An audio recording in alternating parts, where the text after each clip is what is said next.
Welcome to the Leading Owls podcast, brought to you by Rice University's Doerr Institute for New Leaders. Each week, we bring you inspiring stories and practical tips from successful student leaders, faculty, and staff, along with leadership experts and coaches that will help guide you in your own leadership journey. In this episode of the Leading Owls podcast, we're joined by Abby Perez, a sophomore from Duncan College studying biosciences and psychology. Abby is deeply involved across campus, serving as beer bike designer and co-head for Duncan's Art Committee, while also representing the college on the Honor Council and as well as the Doerr Undergraduate Ambassador program. She also helps lead the Design Committee and the Rice Program Council, the Publicity Chair for the Medical Humanities Club, and also a leader for the Alternate Spring Break. We hope that you enjoy this episode. Welcome back to the Leading Owls podcast. I'm your host, Hong Tsai, and today I'm excited to join by Abby from Duncan. Do you want to say hi to the listeners and viewers here? Yes, hello everybody. I'm excited to be here. Hello. Abby is deeply involved across on campus, serving as beer bike designer for Duncan, as well as the co-head for Duncan's Art Committee, while also representing the college on the Honor Council. Beyond Duncan, she's also a Doerr Undergraduate Ambassador, participating in many of Doerr's leadership coaching programs and helping lead some of these basically committees as well as the RPC. You're also the Publicity Chair for the Medical Humanities Club and also the leader for Alternate Spring Break. We're so excited to have you on today to talk about your leadership skills, your creativity, and what it means to build community at Rice. Yes, thank you so much for having me here again. Yeah, perfect. Thank you so much for being on here. So let's jump right into one of our first questions here. You're one of the Rice beer bike designers for Duncan, which is such a prominent role as one of your designs get put on merch like the t-shirts and all the stickers for everyone to see. So what does it mean being a beer bike designer mean to you, just being on aesthetics? Yeah, so for me personally, I always really love illustrating and I love drawing. It's something that I've done since I was very little. And I'm very grateful to be able to use those skills for something like beer bike and also to represent my college, because being able to design for beer bike means you're also able to help tell a story. Merch isn't something that people really wear just for one day. It becomes something that's more of a visual memory for people. And it can be a memory for somebody's college experience, especially when it's stickers that people might put on their laptops or iPads or water bottles or whatever. And so whenever I'm able to get the opportunity to design for Duncan and for beer bike or honestly anything else, I'm constantly thinking about how people want to feel when they put on a shirt or when they put on a sticker, whether they feel pride, belonging, excitement. And it's also just about responsibility of really being able to represent beer bike in a very positive way. It's such a visible tradition here at Rice, and the design shapes how we represent ourselves and how we represent our college. And so for me, it's less of making something look cool, but it's more about creating something that feels like Duncan and something people can recognize as us. Yeah, going off on that pride and identity here, how do you think design shapes the identity and morale of a college during beer bike? I honestly feel with that design, it really helps with being able to, again, really show off the traditions that Duncan might have or any other traditions that colleges might have. So what I like to think whenever I'm designing the initial drawings, I like to pay attention to older students or what alumni remember about Duncan or about the traditions that Duncan might have. And so I try to bring those elements then to see okay, these are what students are excited about. These are what students remember. Because I can say with the college system, traditions are powerful because they help create continuity and they also are able to help people remember back in the old days what college was like. But also traditions, they shouldn't be stagnant. So I try to keep the core elements of what Duncan is, but I also try to keep it up with current times of what makes Duncan recognizable, but also still experimenting with style, symbolism, and also just visual storytelling. And it's just remixing something familiar instead of just replacing it. And so with those designs, I really like to, keep the core Duncan elements, but still try to also look at what's happening right now and what changes might be made. That's awesome. Speaking of which, how do you balance honoring Duncan's tradition while also bringing on fresh, creative, new ideas through your designs? I honestly think it just has to come with like interacting with the community. So I try to stay very involved with Duncan. I try to stay involved with my magisters, my RAs, and it's actually kind of unique, the situation I have, because I'm not living at Duncan right now, but I still try to make an effort of like connecting with my fellow Dunkaroos and also with the magisters there, because Duncan is where I feel at home. It's where I feel at peace. And so being able to connect with the community and being able to see exactly what they are able to get from Duncan and the traditions that they love and anything else with that. I love being able to listen. I love being able to pay attention to what people have to say. And with that, I try to then become a speaker of sorts, or like speak for the mesh of the people. And then also, again, like if there's any like new traditions or new changes or maybe new symbols that we want to be experimenting with using for designs or honestly anything, I always try to bring that up too. And so again, my personal opinion is just like being able to connect with your community as much as possible, hearing from them, and then being able to take those words and put them into action, I think is what makes Duncan and also other college like traditions being able to keep going on, but also still being able to be refreshed and be something new. Yeah, that kind of reminds me of something here. Is there kind of a specific design that you made this year that you were especially excited or proud about?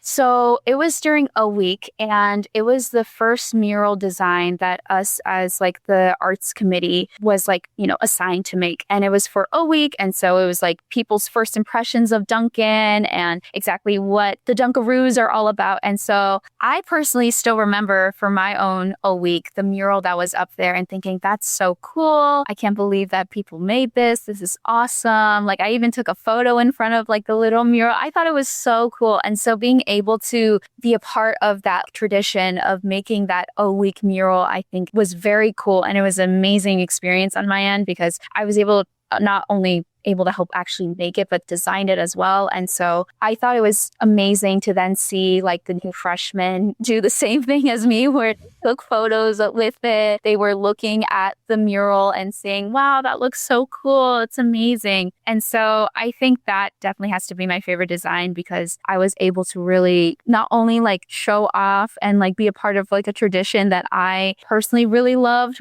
back when I was in OEIC, but also I feel like I was able to make an impact on other students and hopefully inspire somebody else to then be able to repeat the same tradition. Oh, that's truly, truly awesome. Yeah, that's really amazing getting to hear your side of how you interacted with the mural at your OEIC and also passing down that same tradition to others as well. So you've kind of mentioned about how you feeling isolated during your first semester kind of shaped the leader who you want to become. How does your work in Duncan, whether that be through Beer Bike or through the Arts Committee, help build the kind of community you once wished you had? My first semester, I remember feeling like isolated, like you said. I felt like everyone else already knew where they belonged, like their groups, they knew what they were supposed to do. And I was kind of left feeling like, okay, I didn't. I don't know exactly where I go. I don't know who I can talk to. I felt like I just didn't have a community. And so I was like, okay, I feel isolated. I feel like I don't have a community here. Let me try to make my own. I was then able to, reach out to other people being like, hey, I feel like I'm struggling a little bit, because I also think one of the biggest things when it comes to wanting to make change is also being able to recognize whenever you do need help or whenever you want to reach out to other people as well. And so for me, I was reaching out to my magisters, my RAs, being like, I feel lost. I'm not sure where to go. I want to be more part of like my college and just overall Rice. Where can I start? That's where I was able to then find like the arts committee, and also being able to work on like RPC and being able to help Duncan with like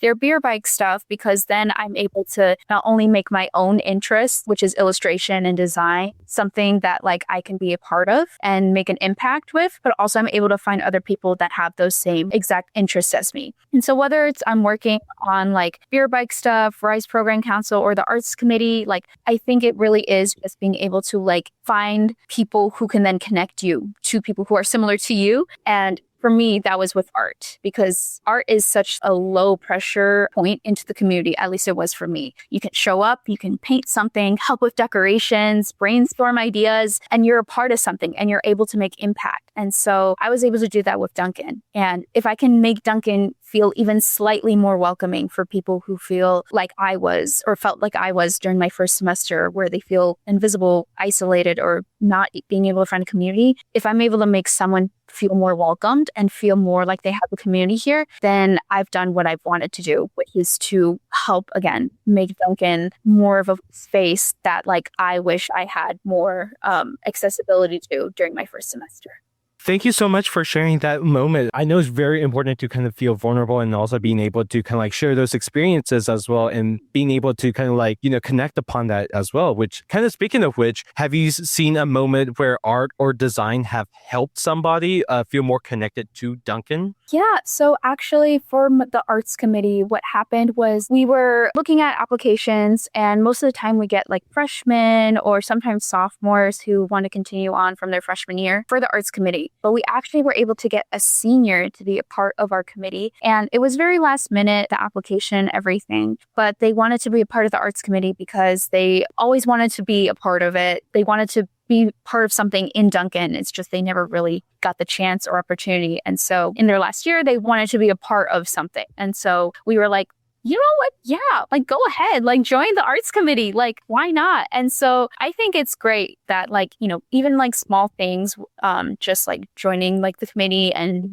being part of our meetings and helping out the murals. I think that's very impactful. And then even then, we also have volunteer hours or like FSPs that we give out to the Duncan community. And we mostly give those out when it comes to like helping with big mural paintings. And so my personal favorite part of those mural paintings is I love just taking a moment back and seeing like everybody who is part of Duncan just talking to each other, having fun with music in the background. And they're all helping to create like this mural that people are going to see when they're walking by West Servery and like the Duncan Commons. And so it's, again, something very small, but to me at least, it is a very big thing because it shows the Duncan community coming together and being able to have everyone collaborate on this thing that is going to impact like our college. So Oh, that makes me really, really want to join the Duncan Arts Committee so badly. It sounds like a lot of fun, and it's really, really amazing how you're able to connect from people from all walks of background and being able to kind of like share the same passion of art on that together. So yeah, that's truly amazing. So now we're going to pivot into more or less your leadership development and Doerr, which you took part of the Doerr Institute's Leading as a first-year cohort. How did that program impact you as a new student at Rice? I really enjoyed like being a part of the cohort. I will admit more on my part. I was definitely like still figuring out some of my other commitments and also being able to like really ingrain myself more with like my skills. And so I will take accountability when it says I feel like I could have gotten more from the first year cohort. I was mostly kind of in the background of stuff with it. However, the cohort really like helped me with being able to just recognize that there's other people who are also wanting to improve with themselves, because that's honestly how I see Doerr being as. It's a place for students to improve. It's a place for students to be able to look at the traits that they have and how they can either add more traits or elevate the traits that they currently have with their character. And that's what Doerr really gave me. It gave me a way to not only recognize my strengths and weaknesses, but also what actionable steps can I do to really improve myself, not only as a student, but also as a leader. And so I was able to really see that there's a place for wanting to do self-improvement and also wanting to become a new leader. And also, it showed me that leadership isn't just about titles, but it's also about like your values as well. And so it helped me understand that leadership could be relational and also reflective on like yourself. And so I didn't need to be like the loudest person in the room to lead effectively. As long as I was able to like really take the time to reflect on my skills and see what I can do in the future to improve them and how I can take that to my new experiences, that's honestly the best thing that I gained from that cohort. And so it was really grounding as a new student. Wow, thank you for sharing that. That's really, really impressive. You be able to adapt and be able to kind of like grow from being able to take the cohort as a new student. So do you feel like it helped launch your leadership journey on campus? I honestly think yes, but if I have to be honest, I think the biggest thing that really like launched my leadership journey was the activation program. Because I mean, it's activation. It's your first, at least for me, it was my first impression of Doerr. It was my first impression of, let me just see how it goes. Because if I'm being fully transparent here, I signed up and I was like, I don't know what's going to happen. I don't know what to expect, but I'll just see what I'll get from it. The worst case scenario is that I'll just be like, yeah, I did this and, just something, a side quest I participated in. But activation, like the one-on-one coaching, it really forced me to slow down and examine, like, what do I want for my time here at Rice? Like, what do I want to gain? Why do I want to be a leader? What are my values as a leader? And what can I do that can separate me from other students? Because everybody is different. Everyone has their own traits. Everyone has their own values. Everyone has their own strengths and weaknesses. And so how I'm a leader is completely different from how another student could be a leader. And so it's also about being able to recognize, like, okay, these are the skills you have. How can you maybe collaborate with other people? How can you maybe collaborate with other students, organizations, clubs, and being able to really create this team of people that you're able to participate with, which was scary for me at the time because I'm like, oh my goodness, I don't want to talk to other people. I don't even think that I'd be like a good leader. Like, what? That's crazy. But I think the biggest thing that activation really taught me was just going for things. Like, even if you don't think that something is going to go your way, or you don't think you're going to get this opportunity or chance or job or whatever, you just go with it. Because worst case scenario, you're not going to get the position. You're not going to have things turn out well. But why go into a situation thinking that the worst case is going to happen when you can go into the situation thinking that the best thing could happen? It's about that positive mindset. It's about not doubting yourself. And it's about giving yourself that chance to grow, to get those opportunities. And so because of that, I really was able to then learn to not hold myself back, to being able to put myself forward. And so with that, the activation, I was taught that by my coach. And so I really took that to heart. And so now here in my second semester, I can definitely say that by putting myself out there more and just going into all these like experiences, thinking that the best scenario is going to happen, even if it doesn't, just go with that mindset. It's really given me a lot of opportunities and a lot of chances and a lot of amazing connections and relationships that I have now. And so even though the first year cohort definitely really helped me out, I think activation was that spring to really bring me up. Yeah, that perfectly leads right into my next question here. Besides also activation, you have also done synthesis group coaching. So basically, out of all of those programs that you've done so far, which one is your favorite and why? I'm still going to go with activation. The activation one-on-one coaching, again, it forced me to slow down and examine, why exactly am I saying yes to things? What am I doing? What are my values? What are my weaknesses, goals? And it really made me reflect on who I am as a person, but also who I could be as a leader. And it made leadership feel more intentional instead of something that's more reactive. And with synthesis, it showed me how different leadership styles are for different people and how those styles can coexist in the same space. I was able to see my peers navigate challenges in completely different ways than I would have. It expanded my definition of what exactly a good leader should look like, because depending on different scenarios and depending on the person, that can be completely different things. But activation really was able to elevate my own skills and also being able to open that world of leadership and reflecting on yourself, and that's growth mindset. And so I was able to learn self-awareness and being able to then connect with more people. And also it was my first entrance to the Doerr program. And since then I've gotten lots of opportunities from Doerr and just other experiences. And so I have to honestly think that if I didn't take that one-on-one coaching activation thing, I wouldn't be here. I wouldn't be doing all the things that I'm doing right now. And so I think that it's a great thing to do, and I highly recommend all students take it. It's free, it's low commitment, and I feel you really do gain a lot from it. Oh, that's great to hear. So that's truly awesome. So for me, activation is also something that I think for my first time, I've actually started to do that and actually benefit a lot from it as well. So if I say were to be a new student who has never participated in Doerr program before, how should I approach going into my first activation program? So like if you're new to leadership spaces, which I was, like I only had very limited leadership skills in like my high school and everything. And coming to Rice, I was like, oh my goodness, I feel like this is so overwhelming. I had that imposter syndrome as well. And so if you're like brand new to these leadership spaces, like leading as like a first year, it gives you very like strong, like it gives you a strong foundation. And so that activation program, like it's going to give you a good baseline of, okay, this is what you're good at. This is what maybe you need to work on a little bit more. How can we improve that? What goals can we set? And how can you use your community and the resources that you have here, not only in Rice, but also just in the general like Houston area to help you out? And if you're already like involved, but stretched thin or unsure about like direction and everything, like activation, I think can be very transformative because again, it really grounds you and slows you down. And again, it's you with a coach, just one-on-one. And so it's very personalized. And so you're really able to get whatever you want from it out of it. So whether it's you're completely new, you have no idea what's going on, you don't even know if you want to be a leader here at Rice,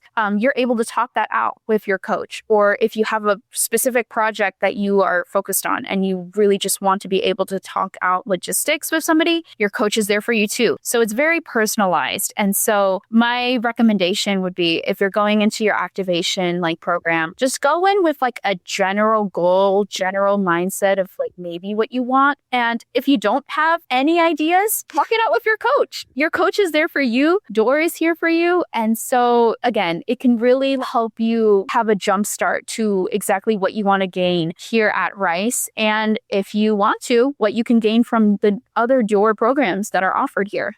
That's awesome. That's truly, truly great to hear. And thank you so much for giving your insight of how the activation program works and also how it benefits you personally as well. I'm sure a lot of new students who are listening to this will for sure take the activation program. So yeah, thank you for sharing about that. So now we get into our next section, which is going to be about your growth and also having to manage balance as well, which the first question here is that you've balanced a lot of different leadership roles, like you said, in the Duncan Arts Committee, from Honor Council to RPC to ASB and so much more. So how do you decide which opportunities to say yes to? For me personally, I like to ask myself two main questions. And those pretty much are, does this align with my values, this opportunity? Does it align with what I stand for? Does it align for what I'm passionate about? Because with these different opportunities, I feel like a lot of people, they take different experiences or job listings or whatever because, oh, it'll look good in the future when people see that I've done this. But the thing is, like, yes, it can look good on like an application or it can look good on a resume, but is it something that you're going to be able to stick with? Is it something you're going to be able to gain from if you're not even passionate about it, if it doesn't align with your values? So first question I ask is, does this opportunity align with the values that I have reflected on and I've, established? And my second question is, will this allow me to create something meaningful or build my community? One of the biggest things I've learned is that I really want to be able to leave an impact. I want to be able to create meaningful experiences, not only for myself, but also for people just in general here at the Rice community. And so if there's an opportunity that really can create that impact or can be meaningful to somebody or a group of people, then that's definitely something that I want to be able to be a part of. And so if the answer to both is no, then I've learned that it's okay to step back. It doesn't matter if it's like this crazy big opportunity or if it's just something that everyone's like, yes, you definitely should apply for this. If it's something that I'm not passionate about and it's something that I feel like is not going to be meaningful, then it's okay for me to step back. It's okay for me to say no. And that's something I've definitely learned where it's like, it's okay to say no to stuff. We don't have to say yes to everything. We can say no. And I feel like earlier in my college career, I kept saying yes to everything because I had the fear of missing out. I had FOMO. I was like, what if I say no to this? And I deeply regret it. But now I try to say yes more just out of intention. I say yes, not just because, okay, you know what? Why not? Let's just do this. I want to say yes because I actually mean it. And it's, something that I can commit to and something that I am passionate about. So. Yeah, that's truly, truly interesting getting to hear from you about that as well, because I also personally also was affected by this as well. I think basically everyone should learn how to say no for once in a while. So basically, from out of all of this, has there been a moment where stepping into something new kind of pushed you outside of your comfort zone? Honestly, I feel like one of the biggest things for me has been my alternative spring break trip. So I was a participant last year and I was like, you know what? It would be really, really cool if I led one, if I led like a trip. I think that'd be a really cool thing. The thing is, though, I have never planned a big trip. I've never made an itinerary. I never made like any big budgets. It was super overwhelming. And it was something that like I've never had any experience with, but I was like, this is a cool idea.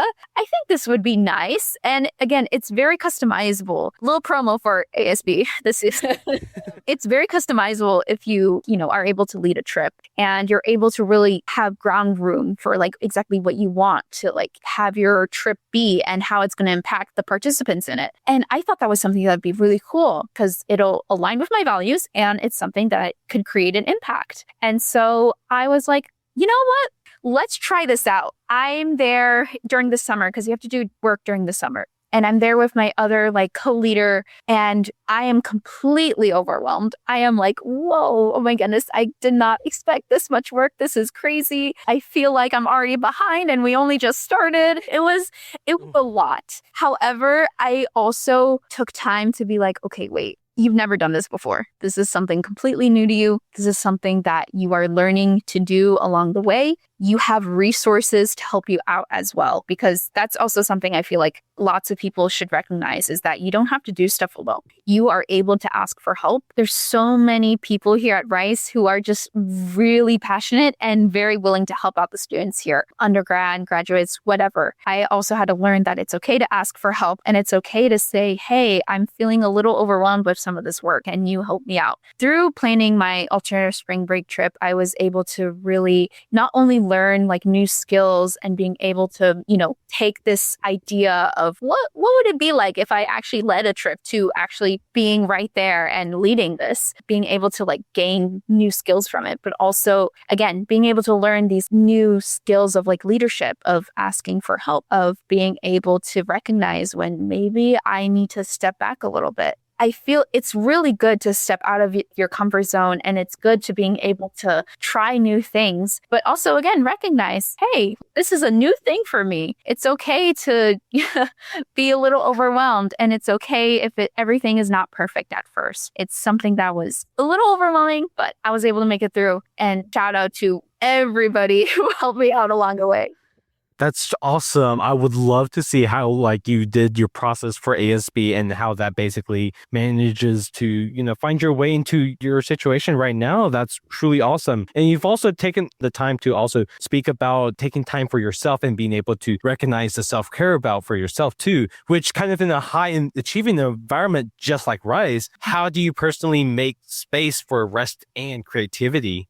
For me, creativity, is my rest. I mentioned before earlier, I've been drawing, I've been illustrating since I was very little, and it's something I'm passionate about and it's something that I really like. And so drawing, designing stickers, making silly illustrations, those things help recharge me. But also I've learned that rest isn't earned only after productivity, because sometimes I'll schedule my creative rest time the same way I schedule meetings or I schedule having classes. It's something that's very important. It's something very important for students to recognize that self-care and having that time for rest isn't something that should be earned. It's something that is, given to you. It's your right. And especially in a place like Rice, where everyone is very high achieving, protecting that rest time, protecting your hobbies and that self-care is very important. And for me, at least, having that creativity and keeping my imagination alive,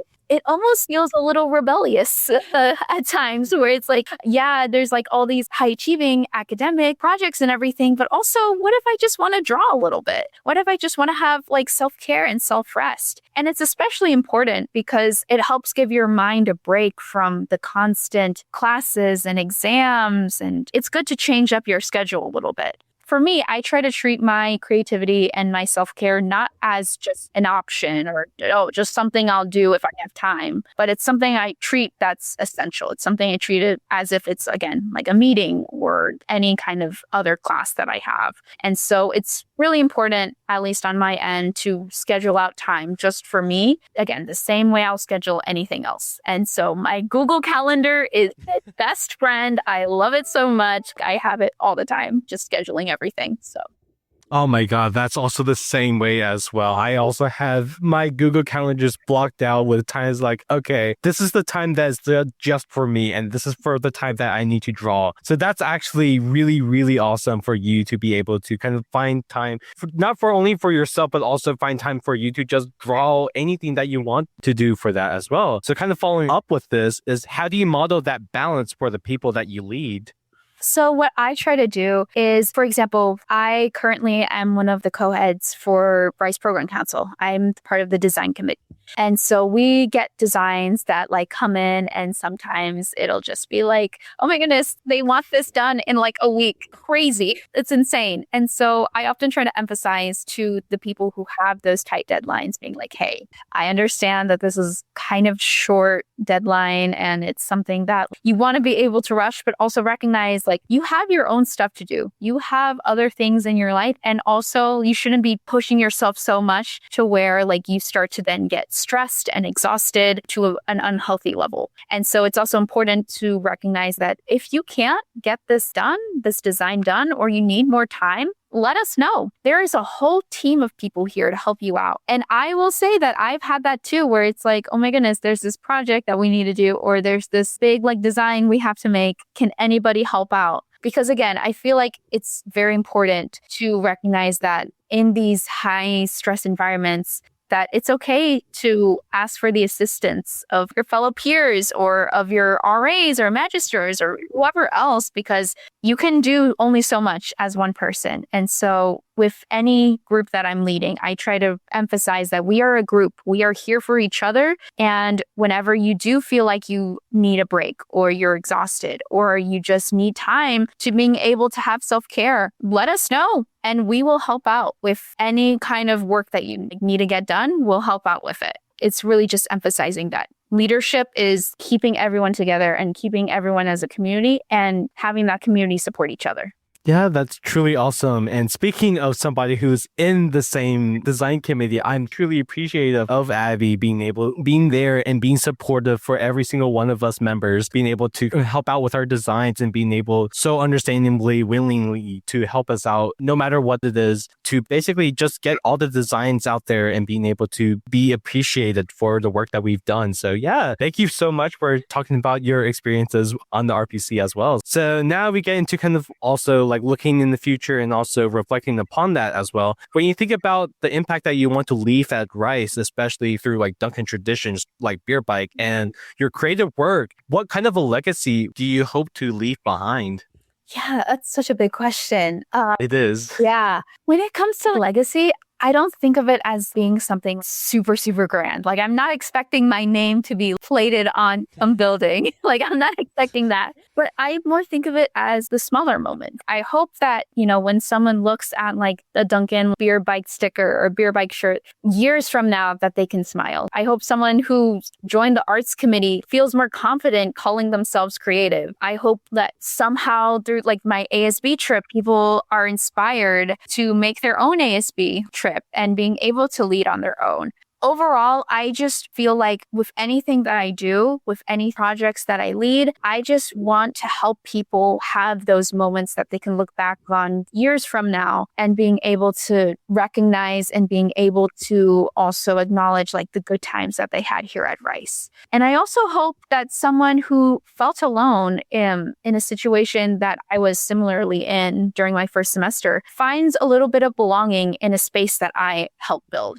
If my legacy is that Duncan or any space here at Rice feels a little bit warmer, more expressive, and more inclusive to a lot of people during my time here at Rice, then I think that's the legacy that I want to leave. And that's enough for me. I don't need my name plated anywhere. I don't need a grand parade. I just want somebody to feel happy, to feel good, and to being able to like feel that happiness years from now. Yeah, thank you for sharing that. That's always truly important to have and be instilled in everybody. It's basically trying to make Rice feel like a more creative environment and feel more inclusive of like being able to feel welcomed into. So yeah, thank you for sharing that. And hopefully people can also take your message through like not just Duncan, but like not just in Rice, but also once they graduate too. So our last question for here is, what advice would you want to give first year students who want to step into leadership, but doesn't feel ready yet? Oh my goodness. Oh, I love this question. This is good because Of course. this is like a question that I would really like appreciate getting answers from. So, oh my goodness, like transporting back to like first year me, what I would have liked. Honestly, my one advice would be to not hold yourself back. Don't have that self-doubt be the reason why you don't do things or why you don't say yes to things. Because especially here at Rice, I feel like there's a lot of imposter syndrome where you are looking at all these people with different experiences, different accomplishments, and you're like, wow, I feel behind, or I feel like I don't belong in these spaces. But the biggest key word is that they're different people from you. You are your own individual. You have your own skills. You have your own strengths and weaknesses. You just need to be able to recognize that and being able to reflect on that. And so don't have those self-doubts or those imposter syndrome moments hold you back from taking those leadership experiences. Honestly, just go for it. If there's like the activation programs, counting out Doerr, go for it. Sign up for it. Because again, worst case scenario, nothing happens. Oh, well. If there's like a leadership position that is open, sign up for it. Worst case scenario, they'll just say no. But best case scenario, you get the position and it's great. Don't hold yourself back. Don't have that self-doubt be the reason why you don't do anything or you don't take those opportunities, because you should be able to go into a situation thinking that the best case scenario is going to happen. Because with that confidence, then you're able to open a whole new world of opportunities that you would have never expected yourself to be a part of. And I learned that my first year here at Rice, and I can definitely say that advice has helped me out so much, and I've done way more than I ever would have expected to. If someone like me is able to take that advice and it works, I know all the amazing people and all the amazing like new first years here at Rice are definitely going to excel with that advice. I wish I definitely had that advice 4 years ago when I first started out at Rice. Essentially, it's finding the little things that makes you, essentially. So before we go, I do have some very, very quick rapid fire questions that you can answer in 5 seconds or less. So are you ready to answer some of these? Yes. Okay. Of course. Okay. So the first question is, what is your favorite thing about Duncan? Oh my goodness. I love our traditions. I love the birthday dancing.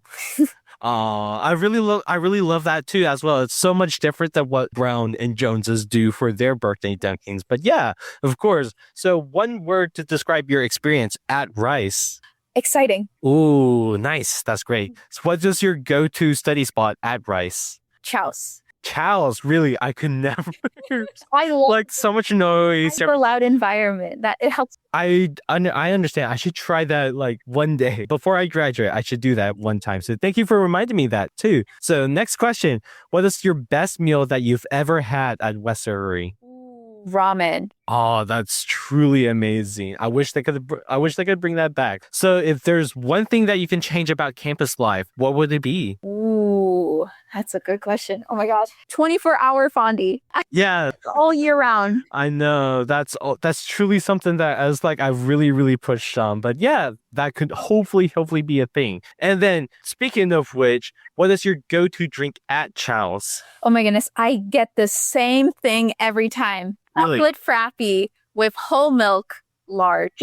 Ooh, I've actually tried that before. That's like really, really good. Like especially on a really hot day, but it's like you need something to cool down with. That's really awesome. And thank you for sharing and coming along to our podcast. It was amazing getting to talk with you and getting to learn from you as well. Yes, thank you so much for having me. I was so excited when you guys invited me. So I am very happy that I was able to be here. And thank you for being a really good host. Yeah, of course. Thank you for being a really great guest and also being a really great friend and helping out others others in terms of like finding their design skills or being able to kind of like find their leadership journey. So yeah, thank you for you as the listeners and viewers for tuning into our Leading Nows podcast. I hope y'all have a great rest of your day, and I hope to see y'all next time. All right. Thank you. All right. Thank you.